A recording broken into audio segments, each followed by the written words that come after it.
Thousands of scientists rallied across the U.S. today in response to layoffs and funding cuts in the field ordered by the Trump administration. The Stand Up for Science protest is drawing attention to what critics see as a threat to research and medical progress. A crowd of lab workers, professors, and other scientists turned out in Trenton for the demonstration, calling on elected leaders to use their position and power to challenge the moves by the White House. Ted Goldberg was there.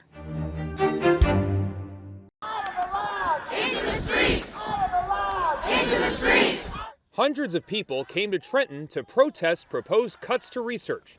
Professors, students, and mad scientists! We are mad scientists! These mad scientists study all sorts of organisms and animals. I use fruit flies as a model organism to understand daily timing of behavior. We work on yeast. I study human diseases in a tiny worm.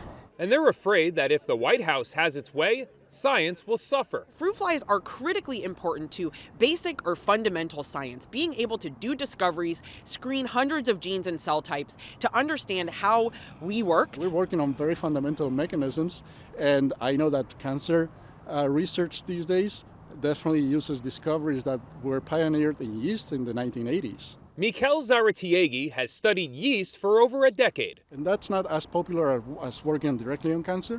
So I expect that it will be first in the chopping block by people who don't understand what we do.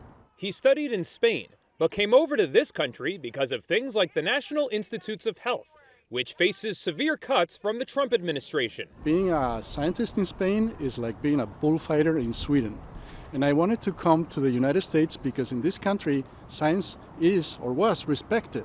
Rutgers estimates that it could lose $57 million from next year's budget if these cuts go through.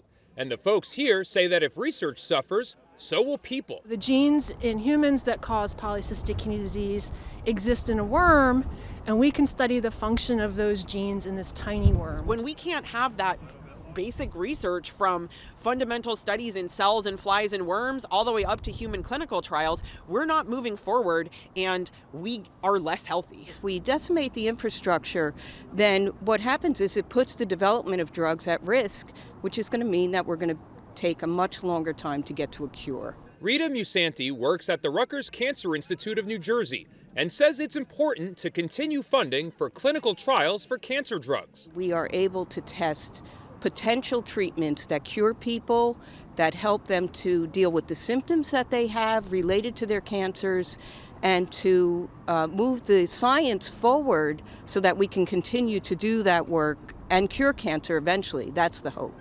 Stand Up for Science rallies popped up nationwide today, with more than 30 of them bringing together people in the science world to defend their work. Because of people studying how small green algae swim, we now have clinical trials for blindness.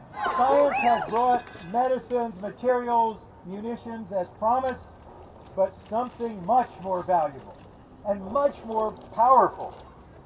Truths. Our future depends on investing in science education. Every major breakthrough, whether in medicine, clean energy, or artificial intelligence, begins with students. As we reported earlier, Attorney General Matt Platkin is one of 22 AGs suing the Trump administration over these cuts. While the lawsuit plays out in court, there could be more protests like this one in the future. In Trenton, I'm Ted Goldberg, NJ Spotlight News.